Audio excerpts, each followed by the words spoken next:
नमस्कार दोस्तों, आज मैं आप लोग के लिए एसएससी सीएचएसएल एग्ज़ाम 4 जुलाई फर्स्ट शिफ्ट का एग्ज़ाम समाप्त हो चुका है। इन्हें पूछे गए सही प्रश्न मिल चुके हैं जो आपका 100% रियल और ऑथेंटिक क्वेश्चन है। और जिसे पीडीएफ चाहिए वो हम टेलीग्राम या व्हाट्सएप ग्रुप पे जुड़ सकते हैं। डिस्क्रिप्शन लिंक दे दिया गया है। पहला प्रश्न था, माँ तुझे सलाम गाना के गायकार कौन थे? तो माँ तुझे सलाम गीत AR रहमान की 1957 की एल्बम वंदे मातरम की एक देशभक्ति एल्बम गीत है। माँ तुझे सलाम 2002 में फिल्म सनी देओल अभिनेता टीनू वर्मा द्वारा निर्देशित एक भारतीय हिंदी भाषा की फिल्म है।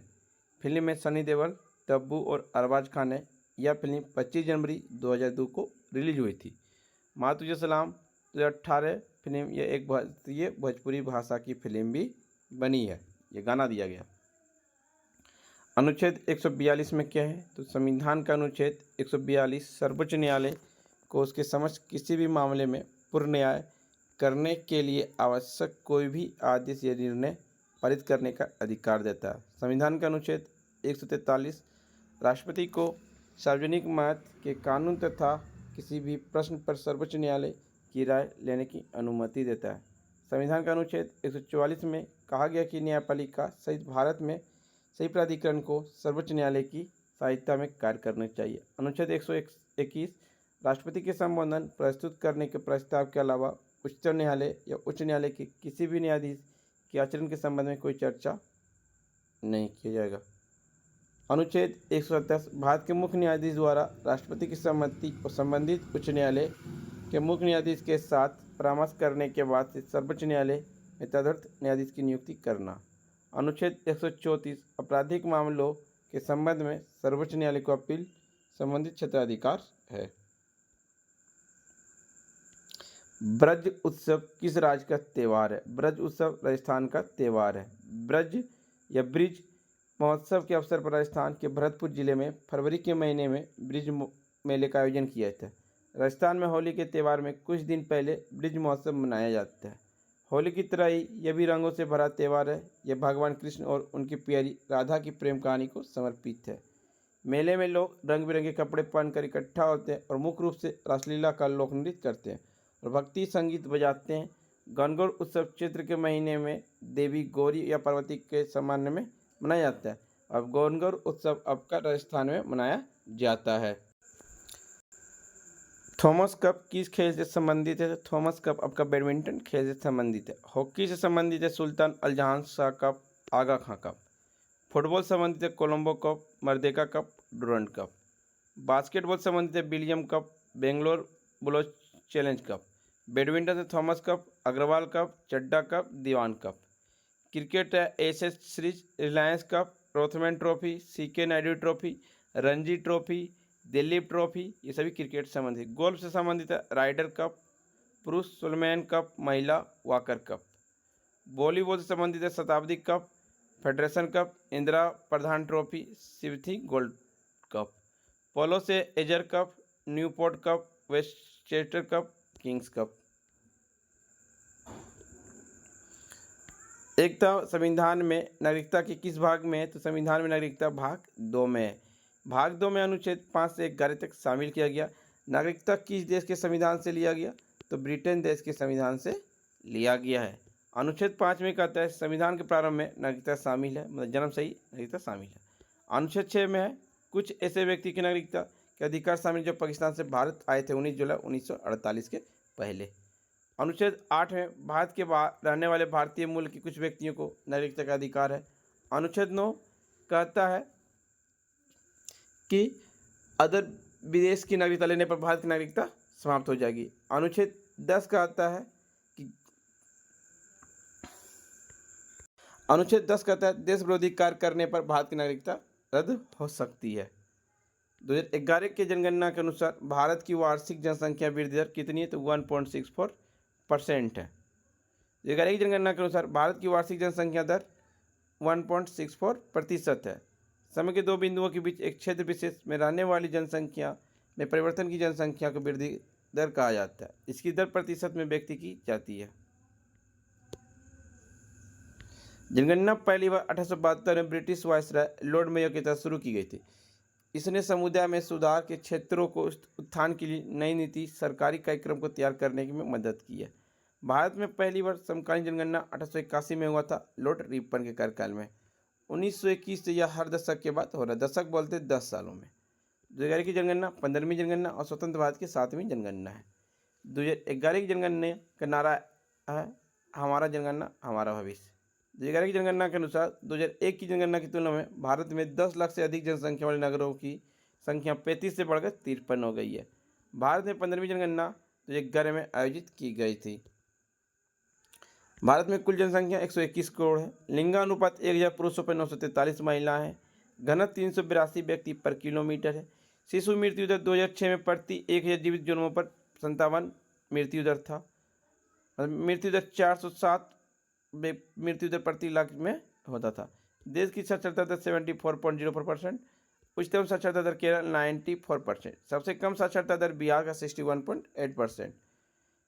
उच्चतम महिला साक्षरता दर केरल 92.1%। सबसे कम साक्षरता दर बिहार 51.5%। सर्वाधिक जनसंख्या वाला राज्य उत्तर प्रदेश। सबसे कम जनसंख्या वाला सिक्किम। सर्वाधिक घनत्व वाला राज्य बिहार। सबसे कम घनत्व वाला राज्य आपका अरुणाचल प्रदेश। उच्चतम लिंगानुपात केरल।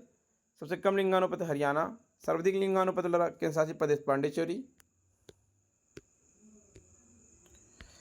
जन्म के समय जीवन प्रत्याशा 63.5 वर्ष, पुरुष 62.6 वर्ष और महिला 64.2 वर्ष। जनसंख्या में गिरावट 17.7% है। सर्वाधिक अनुसूचित जाति की जनसंख्या उत्तर प्रदेश में। सबसे कम अनुसूचित जाति की जनसंख्या नागालैंड में। सर्वाधिक अनुसूचित जाति की जनसंख्या मध्य प्रदेश में। सबसे कम अनुसूचित जाति की जनसंख्या पंजाब में है। गतका किस राज्य का संबंधित नृत्य है? पंजाब का। पंजाब के सिख विशेष मार्शल तकनीक से जुड़े हुए जिन्हें गतका के रूप में जाना जाता है। यह छड़ी की लड़ाई की एक रूप है जहाँ तलवारों से को प्रतिनिधित्व करने के लिए लकड़ी की छड़ियों का उपयोग किया जाता है। 15वीं शताब्दी के आसपास पंजाब में गतका का आविष्कार किया गया। 1982 में एक अंतर्राष्ट्रीय गतका संघ बनाने और 1987 में औपचारिक रूप से प्रदान करके 20वीं शताब्दी के अंत के दौरान एक पुनर्जागरण हुआ था। गतका का सिख त्यौहार परंपरा आज एक खेल या एक प्रकार का प्रदर्शन कला के रूप में प्रचलित है।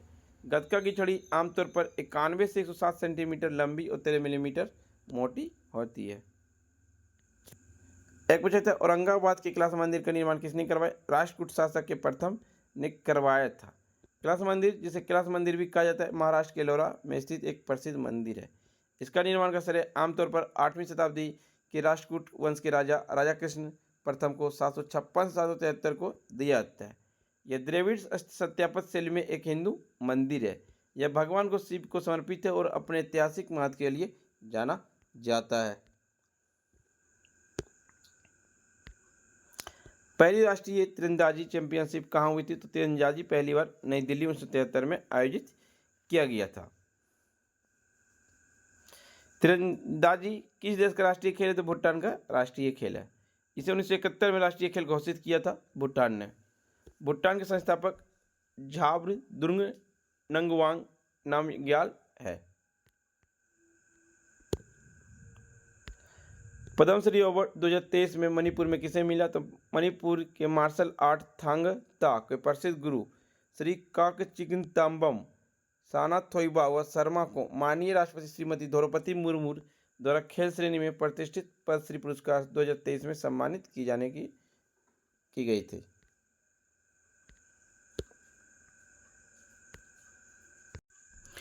मौलिक कर्तव्य किस समिति के द्वारा जोड़ा गया? तो स्वर्ण सिंह समिति के द्वारा जोड़ा गया।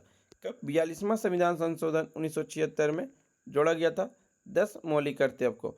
उसमें भारत के प्रधानमंत्री थे श्रीमती इंदिरा गांधी। 42वां संविधान संशोधन में ही प्रस्तावना में 3 शब्द जोड़े गए थे।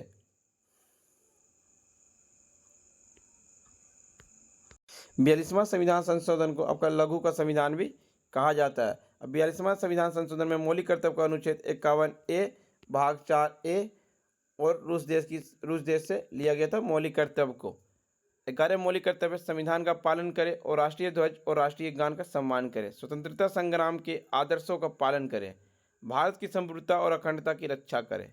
देश की रक्षा करें और आहन करने पर राष्ट्रीय सेवाएं प्रदान करें। एक समान भाईचारे की भावना रखें। स्मृति संस्कृति के संरक्षण करें।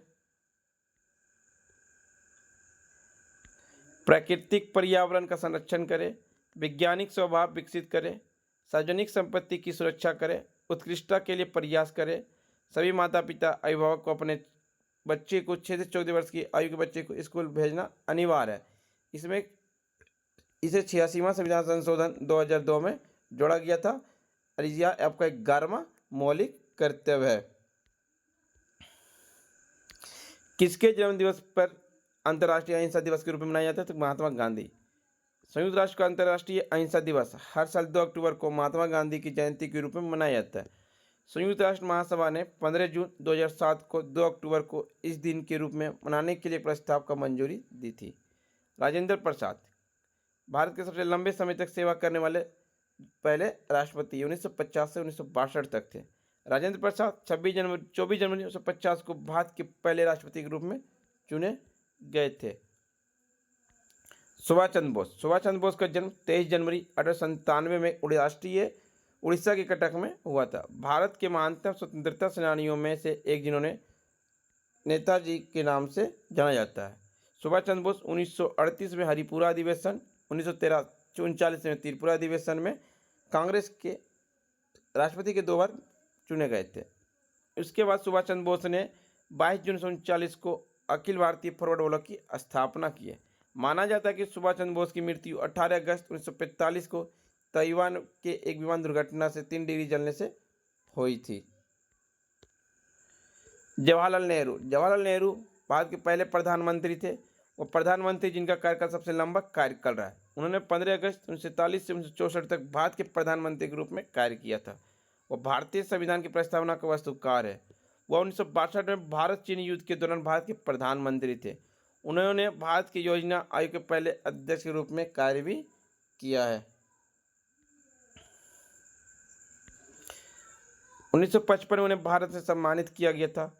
पंचायती राज नाम जवाहरलाल नेहरू ने दिया था। नेशनल हेराल्ड जवाहरलाल नेहरू के द्वारा दिया गया एक अखबार है। शांतिवन जवाहरलाल नेहरू का शमशान घाट है। फ्रेंड्स, आपको वीडियो पसंद आई हो तो लाइक, शेयर, सब्सक्राइब जरूर करें। यह एक पूछा गया था 2011 की जनगणना के अनुसार राज्यों की जनसंख्या घटता क्रम क्या? अरुणाचल प्रदेश, मिजोरम, सिक्किम, हिमाचल प्रदेश। सबसे कम जनसंख्या घनत्व अरुणाचल प्रदेश का, उसके बाद मिजोरम का 52 व्यक्ति पर किलोमीटर, उसके बाद सिक्किम 86 व्यक्ति पर किलोमीटर, उसके बाद हिमाचल प्रदेश 123 व्यक्ति। सर्वाधिक घनत्व वाला राज्य आपका बिहार है 1106 व्यक्ति पर किलोमीटर। फ्रेंड्स, मिलते हैं नेक्स्ट वीडियो में। जय हिंद, जय भारत।